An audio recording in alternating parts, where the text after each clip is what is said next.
45절 말씀, 우리 창세기 41장 45절부터 57절 말씀까지를 교독하겠습니다. 45절 말씀 제가 먼저 봅니다. 그가 요셉의 이름을 사므낫 바네아라고 하고, 또 온의 제사장 보디베라의 딸 아스낫을 그에게 주어 아내로 삼게 하니라. 요셉이 나가 애굽 온 땅을 순찰하니라.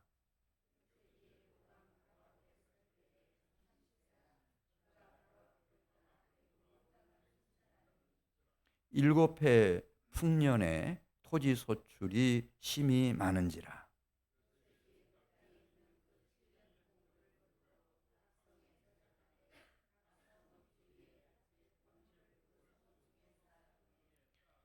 쌓아둔 곡식이 바다 모래같이 심이 많아 세기를 그쳤으니 그 수가 한이 없었음이더라.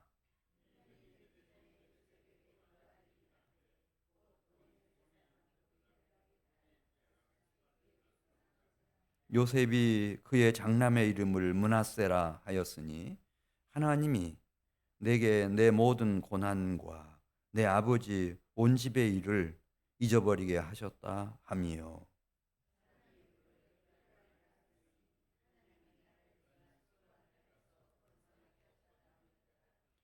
애굽 땅에 일곱 해 풍년이 그치고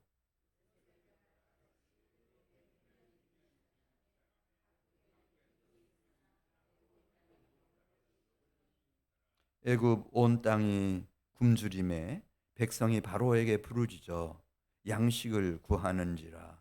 바로가 애굽 모든 백성에게 이르되 요셉에게 가서 그가 너희에게 이르는 대로 하라 하니라.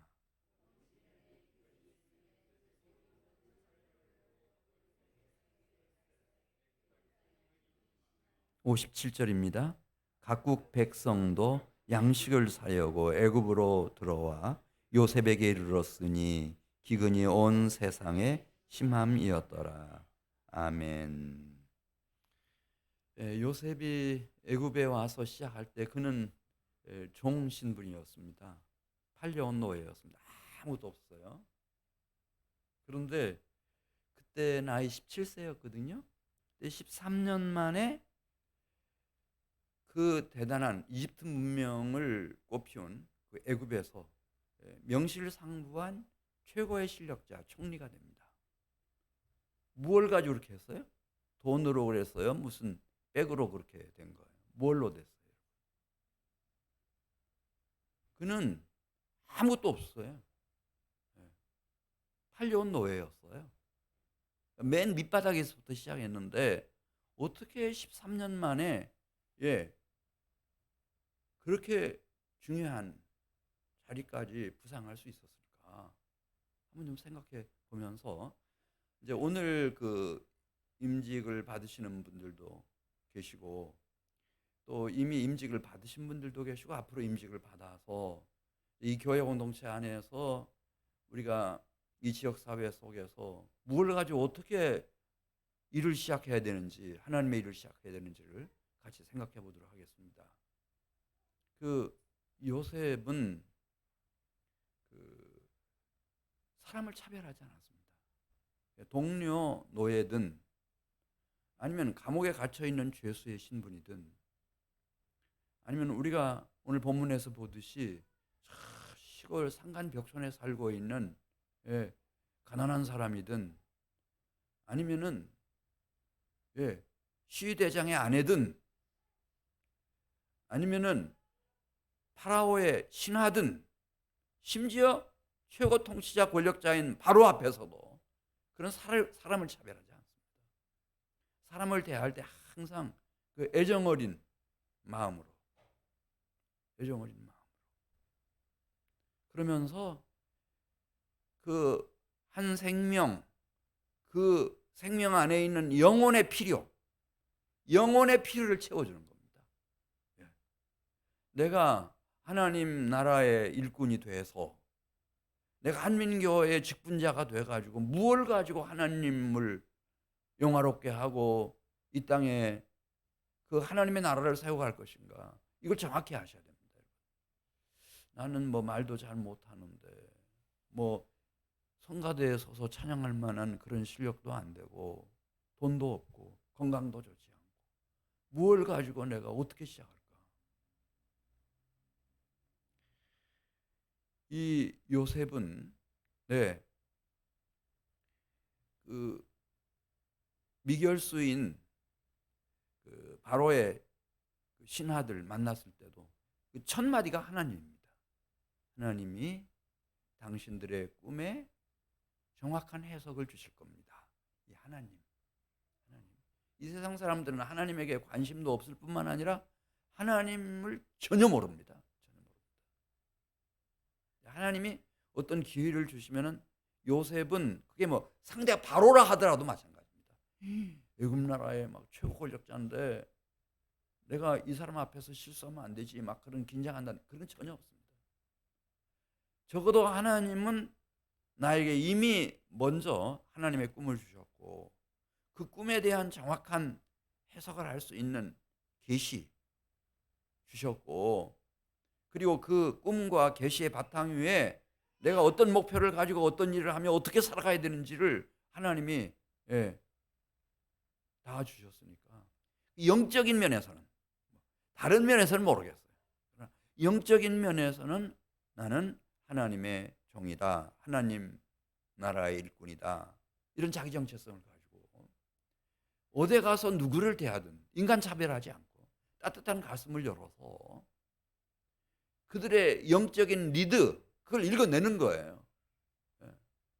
그리고 그걸 채워주는 거죠. 환관장들 앞에도 그랬고, 이 바로를 만나서 이 상담을 해줄 때도 바로가 하나님이란 말 한 번도 안 해요. 자기 꿈 얘기하면서 시종일관 하나님을 모르는 사람이었어요. 그런데 이 요셉은 그렇게 하지 않죠. 이 파라오가 애굽의 왕으로서 모든 걸 다 가졌어요. 다 가졌죠. 다 가졌어요. 경찰력이 됐든 군사력이 됐든 경제력이 됐든 이 당시에는 왕은 막 삼권 분립 이런 것도 없을 때니까 법도 다 만들고 다 자기가 최종적인 재판도 하고 판결도 내고 다 하는 사람이, 죽이고 살리고 다 할 수 있는 사람이에요. 그런데 그 바로에게 필요가 있었어요. 그게 무슨 필요일까요? 영적 필요예요. 그래서 요셉이 그렇게 얘기하잖아요. 이 꿈은 하나님이 바로에게 주신 꿈입니다. 두 번 꾸신 것은 하나님이 이미 작정하셨다고 하는 뜻입니다. 두 꿈은 하나의 꿈인데 하나의 계시를 담고 있는데 그 해석을 보면 이건 하나님이 지금 시작하신다고 하는 말씀입니다. 이 하나님이라는 말을 계속 하는 거예요. 그래서 그 잠깐 한번 만나는 사이에도 이 요셉은 애굽의 왕인 바로의 심령과 영혼 속에 이 하나님을 경외하는 신앙을 불러일으켜 버려요. 이게 중요한 거예요. 이 세상에 여러 가지 필요가 있죠. 뭐 건강상의 필요, 또 인간관계의 필요, 재정적인 필요, 많은 지식정보의 필요, 뭐 많은 필요들이 있어요. 개인적으로, 가정적으로 다 필요가 있지만은 그 중에 가장 절실한 필요, 그게 영적인 필요예요. 이걸 만나 주셔야 돼요. 이 길을 요셉은 선택한 거예요.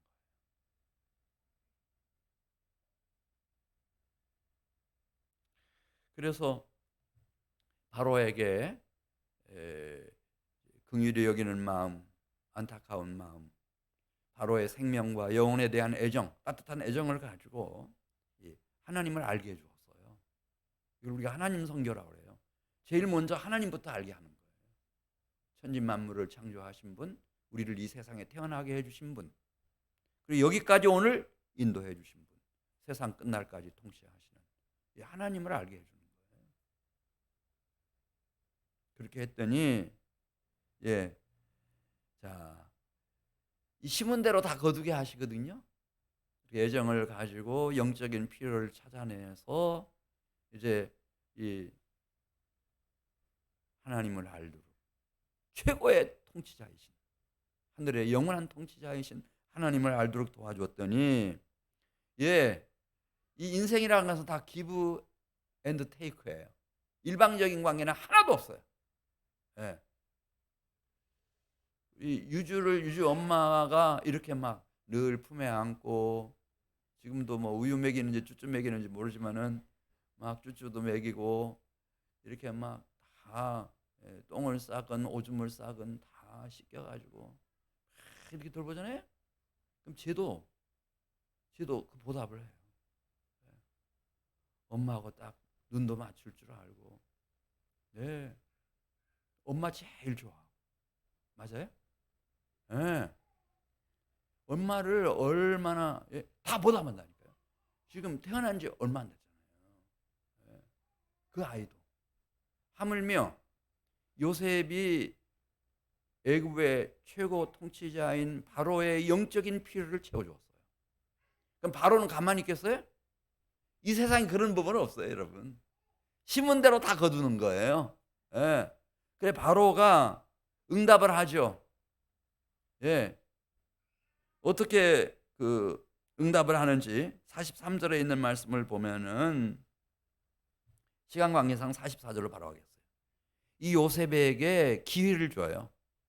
그대가 내가 보기에 하나님의 영의 감동을 받은 사람이 그대만한 사람은 없는데 그대가 이 애굽 나라의 총리가 되어달라.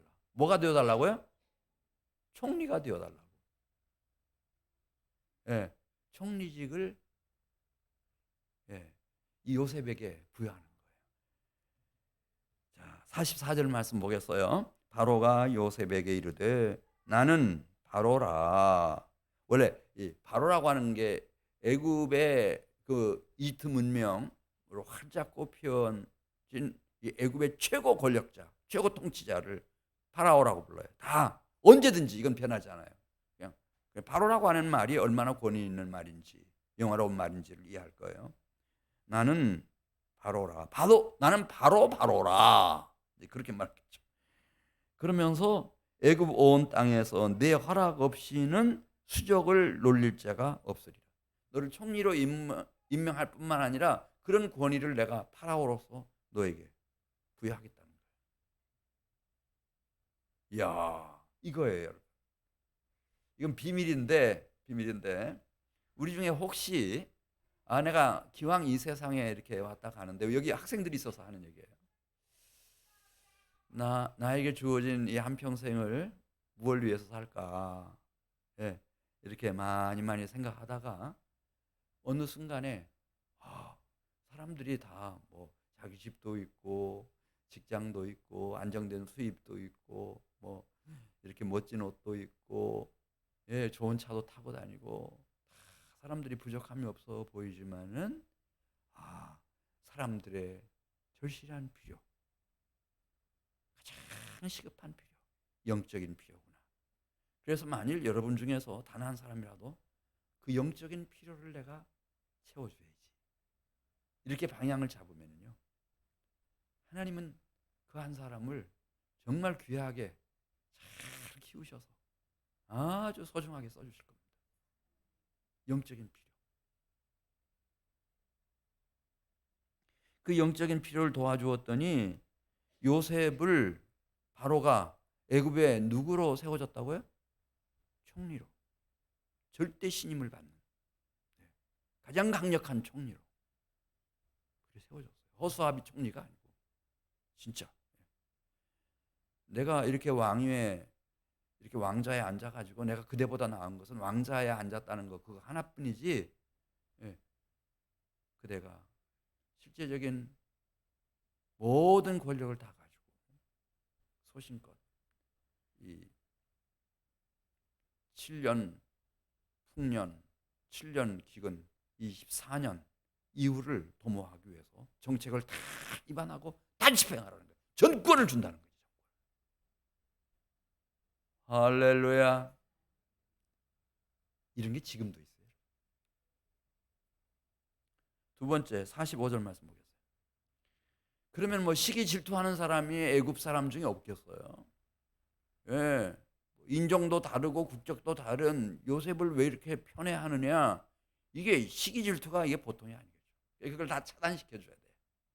이걸 할 수 있는 사람이 누군가? 요셉 자신이 아니고 바로예요. 바로. 그래서 바로가 두 가지를 해요. 하나는 결혼을 시켜요. 그래야 시민권을 얻잖아요. 그래서 아스낫이라고 하는 여인과 결혼을 시키는데, 이 아스낫은 온의 제사장 보디베라의 딸이라는 거예요. 그러니까 앞으로 정치적으로 어려움을 당한다든지 막 공격을 받는다든지 그러면 능히 보호해 줄 수 있는 그 보디베라의 딸 아스낫하고 결혼을 시켜가지고, 그래서 당당하게 시민권을 딱 획득하도록 그렇게 만들어줘요.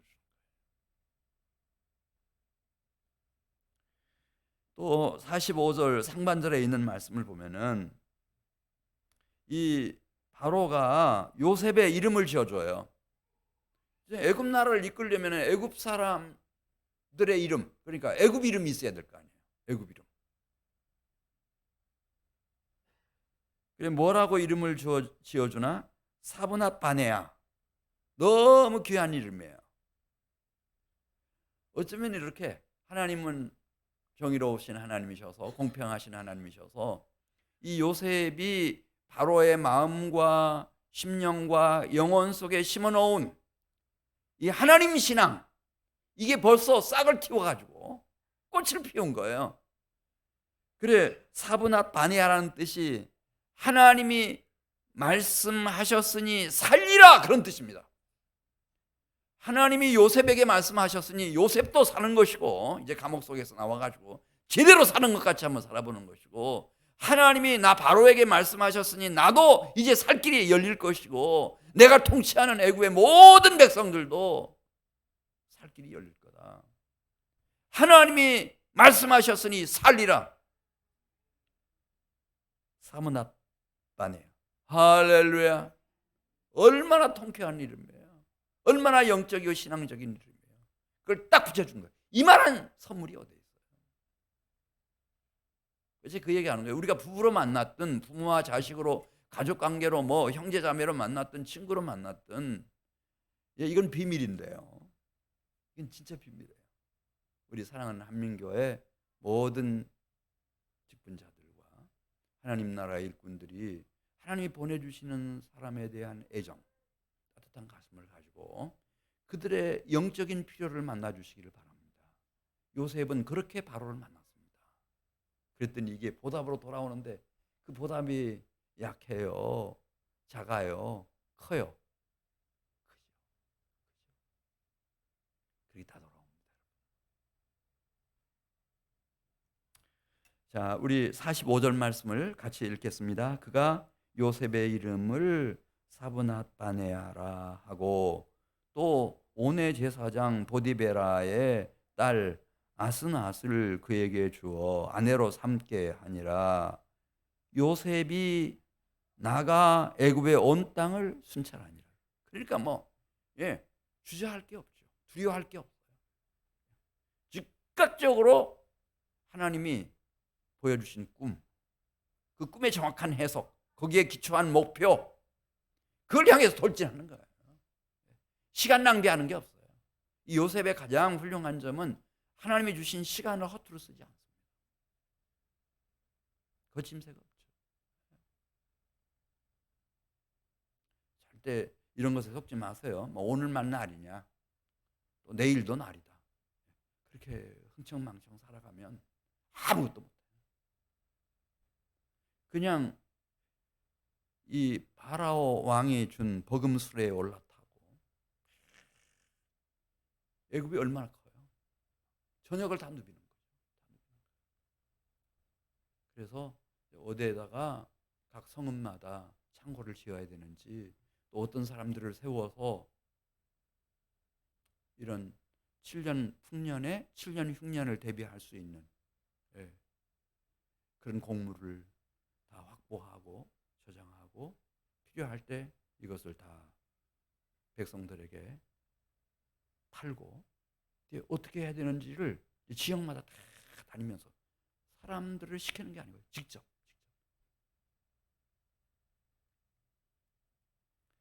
46절 말씀에도 그렇게 되기까지 사람들의 영적인 필요를 읽어내고 그 니들을 채워주기 시작했을 때 노예로, 그것도 가나안 땅으로 팔려간 게 아니고 애굽 땅으로 팔려간 이 요셉이 몇 년 만에 그러면은 그 권력의 가장 중요한 핵심부까지 딱 올라갔는지, 완전히 꽃을 피웠는지 거기 말해줍니다.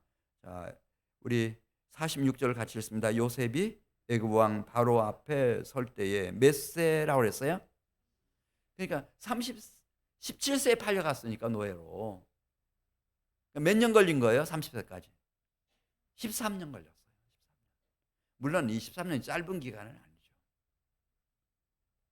하나님의 역사를 이루어 가려면 가장 필요한 게 제가 보니까 시간입니다. 시간이 흘러가야 돼요. 근데 그 13년을 어떻게 전략적으로, 영적으로 정말 지혜롭고 충성스러운 종처럼 13년을 살아왔는지를 좀 생각해 주시길 바라고, 그가 바로 앞을 떠나 애굽 온 땅을 순찰하면서 총리로서의 직무를 제대로 수행하기까지 13년 걸렸다 이거죠. 13년. 누가 오늘 저녁에 도전을 받고 은혜를 받을지는 모르겠어요. 이 길이거든요.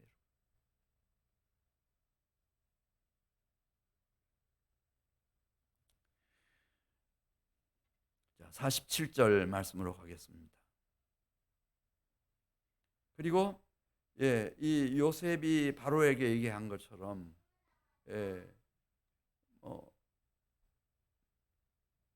바로 이어서 이제 이 풍년이 오기 시작하는 겁니다. 그리고 막 계속 이어서 내리 7년을 태풍이 들었습니다. 태풍이 들은 거예요. 그냥 무엇든지 심으면은 그렇게 잘 돼요.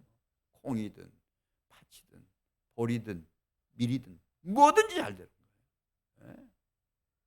이렇게 많은 수확을 거둬본 일이 없었어요. 47절 말씀 보겠습니다. 그 기회를 놓치지 않죠. 이건 우리에게 주어진 인생을 계획할 때도 꼭 필요한 계시의 가르침이에요. 항상 풍년만 드는 게 아니고, 항상 건강한 게 아니고, 항상 좋은 날만 있는 게 아니에요. 가을이 지나면 반드시 인생의 겨울도 오는 거거든요. 이걸 이룰 줄 알았어요. 그래서 우리 48절 말씀부터 보겠습니다. 47절부터 읽죠. 47절. 7해 풍년에 토지 소출이 심히 많은지라 요셉이 애굽 땅에 있는 그 7년 곡물을 거두어 드립니다. 그래서 각 성에 저장하되 각 성읍 주위에 밭의 곡물을 그 성읍 중에 쌓아두매. 막 이걸 가지고 이 왕궁이 있는 도성까지 오려면은 이 물류 비용이 너무 많이 발생하잖아요. 그러니까 현지에서 거둬들인 건 거기에다가 창고를 짓고 관리하도록 관리자만 한 사람 세워가지고 얼마나 지혜로워요. 그러니까 드는 비용을 최소화시키는 거죠. 다 그렇게 했어요. 그래 애굽 전역에서 모아진 이 곡식의 양이 49절에 있는 말씀 보겠습니다. 처음에는 셌다는 거예요. 이제는 80kg 한 가마짜리로 해서 이제 이 곡물이 얼마다 몇천 가마 몇만 가마 이걸 세 나가다가 나중에는 어떻게 됐나? 49절 말씀 보겠습니다. 쌓아둔 곡식이 바다 모래같이 심이 많아 세기를 그쳤으니 그 수가 한이 없었음이었더라. 이게 이제 그래도 뭐 한 1년 것 같으면 어떻게 통계를 내겠는데 이게 몇 톤이다 뭐 이런 게, 근데 그게 아니고 막 7년 동안 곡물이 쌓이니까. 50절 가서 보겠습니다.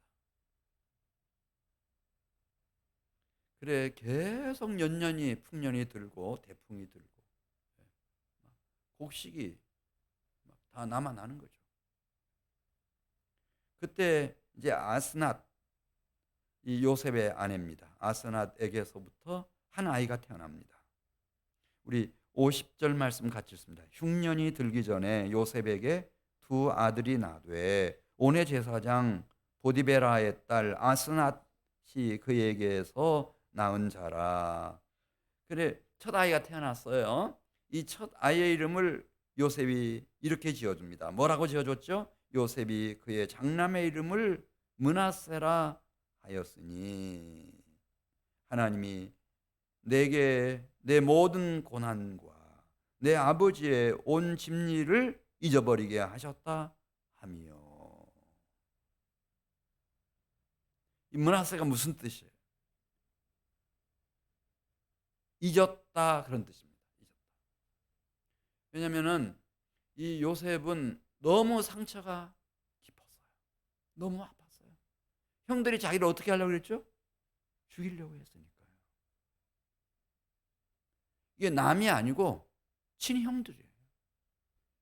그리고 애굽 나라에 노예로 팔아버렸어요. 그것도 10대 때. 여러분으로 말하면 고등학교 1학년 때.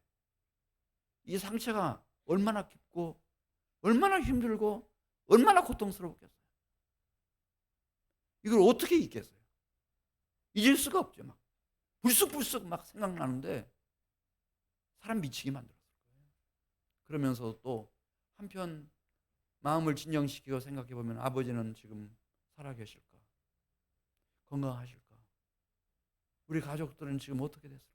풍비박산은 나지 않았을까? 온갖 염려와 근심이 막 민물처럼 늘 밀려드는 거야. 그래서 쓸고 가. 그 아픈 상처를. 그것을 마침내 하나님이 깨끗하게 잊게 해주셨다는 거예요. 이게 은혜예요. 그리스도 예수 안에서 여러분들이 죄사함을 받고 잊을 것을 깨끗하게 잊게 해주시는 거, 이거 큰 은혜죠. 그래서 이름을 뭐라고 지었다고요? 첫 번째 아들의 이름을 므낫세. 하나님이 잊게 해주셨다. 지난날 10대 때 받은 상처, 고통, 아픔, 눈물, 피눈물이죠. 상처도 그럽디다. 모르는 사람이 막 나에게 상처를 주면은 잊어버려요. 쉽게 잊어버려요. 잘 몰라서 그랬다고 생각하면 되니까. 근데 정말 가까운 사람이, 자기를 잘 아는 사람이 형들이 그렇게 하면은 이거는 용서가 안 되죠. 용서하고 잊어버리는 것처럼 주님이 깔끔하게 다 씻어주시고 다 잊게 해주시고, 심지어 아버지에 대한 염려, 근심, 걱정도 다 주님께서 지워주시고 하나님 손에 다 올려드릴 수 있게 해주시고. 할렐루야. 이 은혜가 임한 거예요. 이 밤에 찾아나온 우리 사랑하는 성도 여러분들에게도 이 은혜가 임할 수 있기를 주의 이름으로 축복합니다. 굉장한 은혜예요. 둘째가 태어났어요. 자, 우리 51절부터 같이 읽겠습니다. 요셉이 그의 장남의 이름을 므낫세라 하였으니 하나님이 내게 내 모든 고난, 고통, 아픔, 이거 말하는 거예요. 그리고 내 아버지의 온 집일에 대한 근심, 걱정, 염려 다 잊어버리게 해 주셨다 함이라. 할렐루야. 하나님 앞에 다 맡길 수 있다. 그리고 차남이 태어났어요. 이 차남의 이름은 뭐라고 했다고 했죠? 네, 에브라임. 우리 52절 말씀 같이 읽습니다. 차남의 이름을 에브라임이라 하였으니 하나님이 나를 내가 수고한 땅에서 어떻게 만들어 주셨다 함이라. 네. 에브라임이라는 말은 번성이라는 뜻이에요. 번창이라는 뜻이에요. 창성함이라는 뜻이에요. 야, 이 하나님이 아브라함을 번성하게 해주셨어요. 네. 이삭, 야곱도 번성하게 해주셨어요. 근데 여기, 그러니까 이 요셉은 또 달라요. 아브라함은 75세에 회심을 하거든요. 야곱도 역시 마찬가지. 야복 강가에서 회심을 해요. 제대로 된 회심을. 근데 요셉은 달랐어요. 요셉은 고1 때 하나님께로부터 오는 무엇을 받았나? 꿈을 받았어요.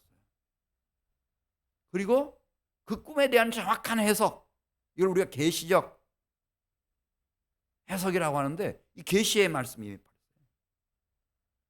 그리고 그 기초 위에 내가 어떻게 이후로 살아가야 되겠다. 그 목표를, 흔들리지 않는 목표를 딱 확립한 사람이에요. 그리고 줄기차게 한 길을 쫙 갔죠. 표대만을 향해서 간 거예요. 그랬더니 하나님이 생육하고 번성하고 충만하라고 노아에게 말씀하셨는데, 진짜 30에 생육하고 번성하고 충만한 삶의 길을 찾았어요. 정복하고 다스리라고. 이 당시에는 애굽이 가장 강력한 나라예요. 그 나라의 최고 사실상의 실권자가 된 거예요. 생육하고 번성하고 충만하고 정복하고 다스리라고 하는 그 축복이 문자 그대로 다 임했어요. 그 얘기예요. 그래서 둘째 차남이 태어났을 때, 차자가 태어났을 때 이름을 뭐라고 했다고요? 에브라임. 그런 인생의 길이 주님 안에 준비되어 있어요. 근데 이 길을 가는 사람이 드물죠. 거의 없어요. 요셉처럼 이렇게 쭉 청소년 시절이나 청년 시절이나 장년 시절이나 노년 시절이나 110세 임종을 할 때까지 한 길로 쭉 가는 사람이 참 드물지요. 너무너무 드물어요. 이게 안타까운 거예요. 자, 53절 말씀 같이 보겠습니다. 7년이 지났어요. 무엇이 시작될까요? 7년, 흉년. 7년에 막 그런 일이 없었죠. 7년 가뭄이 든 거예요. 흉년, 기근이 몰아쳤습니다. 여러분, 우리가 지금 이런 시대에도 만일 비가 1년만 안 온다고 생각해 보세요. 농사 지을 수 있어요? 6개월만 안 온다고 생각해 보세요.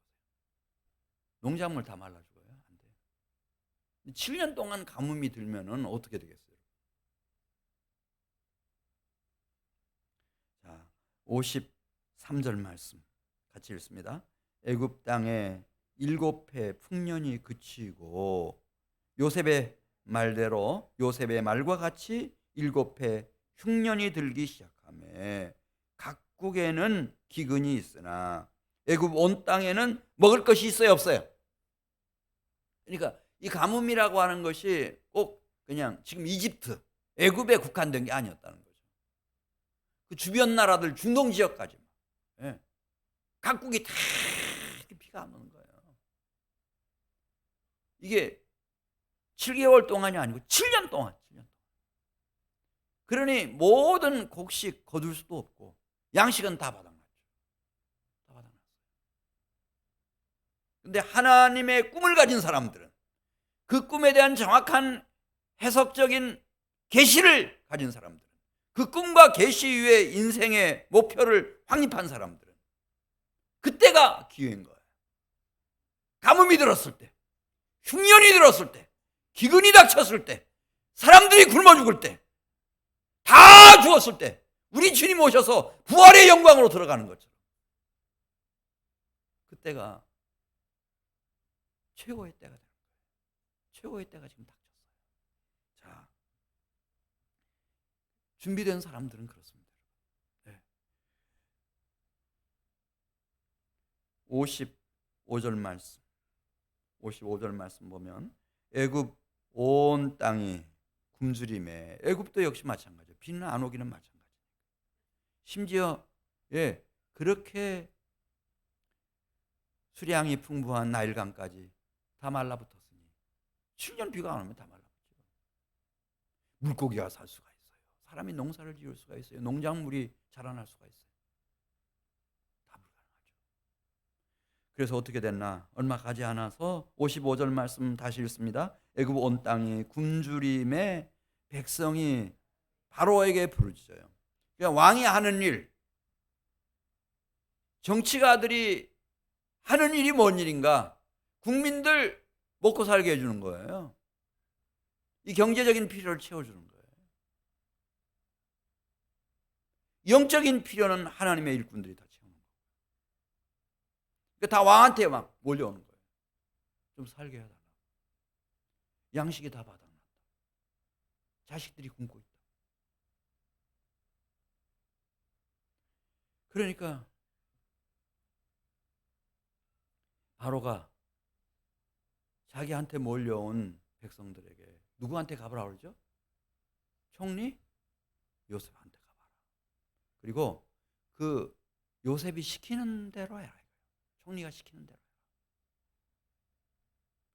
해라. 자, 55절 말씀 같이 다시 읽습니다. 애굽 온 땅이 굶주림에 백성이 바로에게 부르짖어 양식을 구하는지라 바로가 애굽 모든 백성에게 이르되 요셉에게 가서 그가 너희에게 이르는 대로 하라 하니라.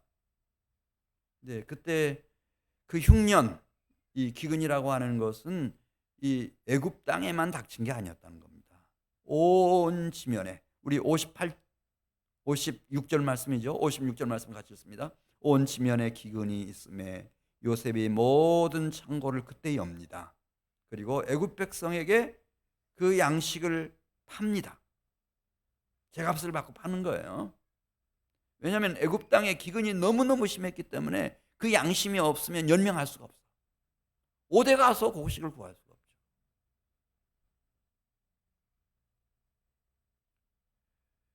뿐만 아니라 57절에 있는 말씀 가서 보면은 애굽 나라 국경 너머에 각국도 다 마찬가지였다는 거예요. 상황이. 비가 오질 않으니까. 이런 법이 없잖아요. 그래서 어떻게 되는지 57절 말씀, 각국 백성도 양식을 사려고 어디를 찾아가야 됐어요?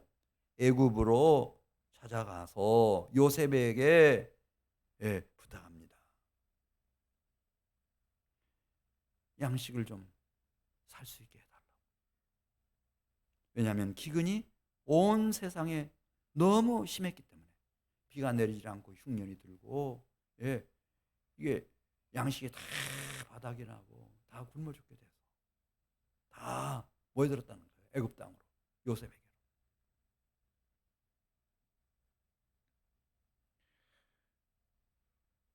그때 야곱이 소문을 들어요. 왜냐하면 가나안 땅도 역시 이제 비가 오질 않아가지고 계속 흉년이 들고 양식은 다 바닥나고 이제 굶기 시작했을 때, 그때 야곱이 아들들을 불러놓고 그 아들들에게 부탁을 하죠. 왜 언제까지 너희들 그냥 여기 이렇게 머물러 있으면서 다 우리 굶어 죽을 셈이냐. 듣지 하니 애굽에 가면 양식을 구할 수 있다던데 너희들 지금 뭐 하고 있냐. 애굽에 내려가서 양식을 좀 구해오너라. 그렇게 부탁하죠. 우리 42장 1절부터 보겠습니다. 그때 야곱이 애굽에 곡식이 있음을 듣고 아들들에게 이르되 너희는 어찌하여 서로 바라보고만 있느냐. 야곱이 또 이르되 내가 들은즉 저 애굽에 곡식이 있다 하니 너희는 그리로 가서 거기서 우리를 위하여 곡식을 식량을 사오라. 그러면 우리가 살고 죽지 아니하리라 하며. 사람은요 별거 아니에요. 못 먹으면 죽는 거예요, 여러분. 돌아가시는 분들 언제 돌아가실까 걱정할 거 아무것도 없어요. 곡기를 끊는다 그러죠. 먹지 못하면 돌아가셔요. 물론 열흘 만에 돌아가시냐 20일 만에 돌아가시냐 그 차이는 있죠. 그러나 못 먹으면 돌아가시는 거예요. 우리 권사님 한 분이 그렇게 말했어요. 목사님, 그분도 이제 한 90 가까이 돼 가시나? 요즘 뭐 몸이 편찮으셔서 잘 못 나오시는데 그분이 목사님, 노인들 죽을 때는요 굶어 죽는 거예요. 그렇게 말했어요. 맞아요. 굶으면 다 죽어요. 아파 죽는 게 아니고 굶어 죽어요. 먹질 못해. 이대로 있으면은 우리 못 먹는다. 그럼 어떻게 어린 것들까지 다 죽을 수밖에 없지 않냐. 다녀와라. 그래서 3절에 있는 말씀을 보면요. 이제 요셉의 형 10명이 가나안 땅 헤브론을 출발하는 거예요. 뭘 구하기 위해서? 가족들이 먹고 살, 어린 것들이 먹고 살 식량 구하기 위해서. 자, 우리 3절 말씀 같이 읽습니다. 요셉의 형 10사람이 애굽에서 곡식을 사려고 내려갔으나 야곱이 요셉의 아우 베냐민은 그의 형들과 함께 보내지 아니하였으니 이는 그의 생각에 재난이 베냐민에게까지 미칠까 두려워함이라. 자, 정말 이거 보면은 야곱의 마음은 일편단심이었어요. 아내들이 이렇게 있지만은 누구를 제일 사랑했어요? 라헬. 마음이라는 게 한 명 가면 변치 않는 것 같아요. 그 라헬의 아들이 둘이 있었는데 누구죠? 요셉하고 베냐민. 요셉은 지금 사라졌잖아요. 죽었는지 팔려갔는지 없어져 버렸고 지금 자기 곁에 남아있는 라헬의 소생은 베냐민 하나밖에 없는 거예요. 그러니까 베냐민은 보내고 싶지 않아요. 베냐민에게서부터 그 어머니 얼굴도 나올 거 아니에요. 그러니까 사랑하던 여인 라헬 모습도 나오고 너희 10명 다녀와라. 10명이 출발하는 거예요. 5절 말씀 같이 보겠습니다. 이스라엘의 아들들이 무엇을 사러 양식 사러 간 자 중에 있으니 가나안 땅에 무엇이 있음이라 기근이 있습니다. 양식은 필요한 거예요? 필요하지 않은 거예요? 절대적으로 필요하죠.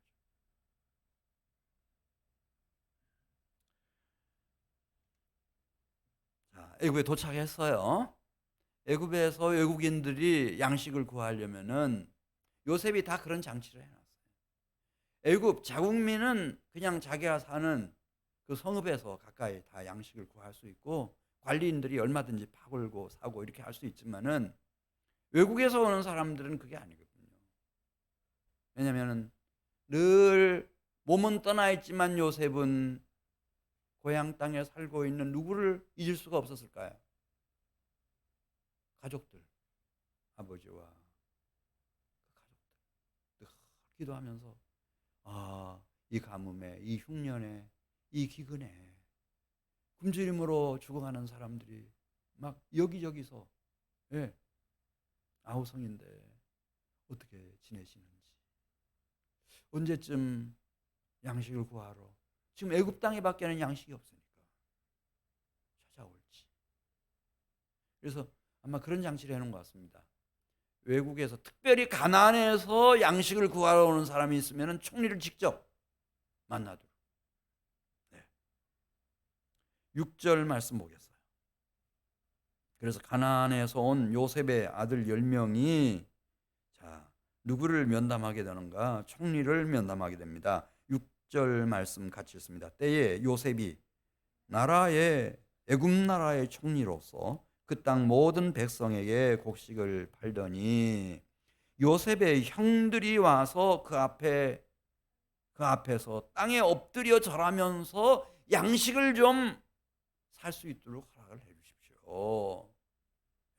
식량 이상의 무기는 없거든요. 이 당시에는 식량이 있으면은 나라가 미래가 있는 거지만 양식이 없으면 다 굶어 죽으니까 식량을 좀 살 수 있도록 허락을 해 주십시오. 엎드려서. 그때 요셉의 나이 30대.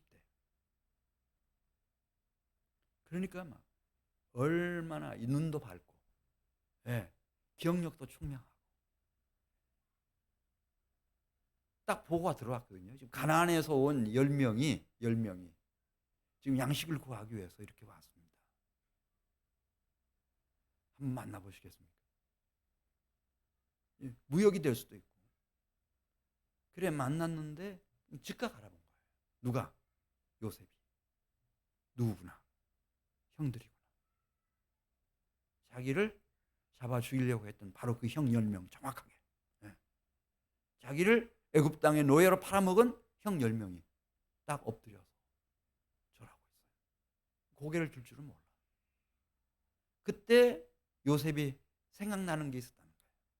자기 나이 17살 때 하나님이 자신의 꿈을 하나 주셨는데 가을 들판에서 추수밭에서 추수를 하고 있었고, 그때 자기 곡식단은 딱 일어서 있는데 형들을 10명의 곡식단이 자기 곡식단 앞으로 오더니 다 엎드려서 공손하게 절하던 그 꿈, 이거였구나. 하나님은 신실하시구나. 꿈을 그대로 이루어 주시는구나. 할렐루야. 20년 후의 일을 하나님이 이렇게 정확하게 보여주실 수가 있을까? 그래서 자, 우리 6절 말씀 같이 읽습니다. 때 요셉이 나라의 총리로서 그 땅 모든 백성의 곡식을 팔더니 요셉의 형들이 와서 그 앞에서 땅에 엎드려 절하매 요셉이 보고 형들인 줄 알았다고 그랬어요? 몰랐다고 그랬어요? 형들은 고개를 못 드니까 저 총리가 누군지 알 턱이 있어요? 거기다 이 통역까지 세웠다는 거예요. 감히 눈 딱 부릅뜨고 누군가 총리가 그걸 살필 용기 있는 사람이 없죠. 근데 요셉은 지금 요셉은 다 내려다보고 있어요. 자, 7절 말씀 같이 읽습니다. 요셉이 보고 형들인 줄 아나 모르는 채 하고 엄한 소리로 그들에게 말하여 이르되 너희가 어디서 왔느냐? 그들이 대답합니다. 그들이 이르되 곡물을 사려고 저희들은 어디서 왔습니다. 맞아요, 틀려요? 형들 맞아요, 틀려요? 가나안에서 온 거예요. 자기 고향에서 온 거지. 형들이. 자, 8절 말씀 같이 읽습니다. 요셉은 그의 형들을 알아보았으나 그들은 요셉을 전혀 알아보지를 못하는 거예요. 너무 많은 시간이 흘렀어요. 그런데 그 형들이 엎드려 절하는 그 광경을 바라보던 요셉이 문득 무슨 생각을 하게 됐는지 9절 나오죠. 요셉이 그들에 대하여 꾼 무엇을 생각했다고 그랬어요? 꿈을 생각한 거예요. 이 하늘로부터 하나님께로부터 오는 꿈이 문자 그대로 다 실현되고 성취되는구나. 신실하신 하나님, 신실하신 하나님.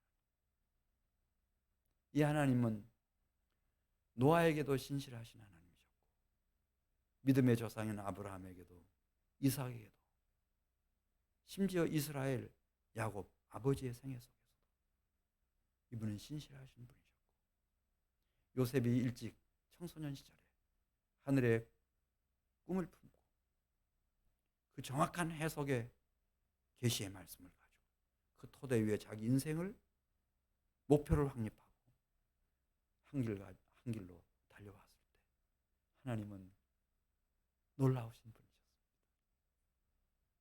생육하게 하시고 번성하게 하시고 충만하게 하시고 정복하게 하시고 애굽 땅뿐만 아니라 중동 지역까지 다 누구도 무시할 수 없는 그런 자리에 요셉을 앉혀주시고 하나님이 영광을 받으시고 그를 통해서 하나님의 일을 이 땅에 이루어 가셨습니다. 이 은혜가 충만하시기를 주의 이름으로 축복합니다. 우리 같이 기도드리겠습니다. 하나님 아버지 감사합니다. 오늘 저녁에도 우리 사랑하는 성도들, 특별히 우리 청소년들 이렇게 불러주셔서 감사합니다. 우리 가운데서 요셉 같은 10대들이 일어나게 해주시옵소서. 그리고 하나님의 살아계심과 하나님의 통치하심과 하나님의 위대한 역사하심을 이들의 일평생을 통해서 귀한 가정을 통해서 자자손손을 통해서 꼭 드러내 보여주시옵소서. 예수님의 이름으로 기도드리옵나이다. 아멘. 오늘 저녁 주신 말씀 생각하면서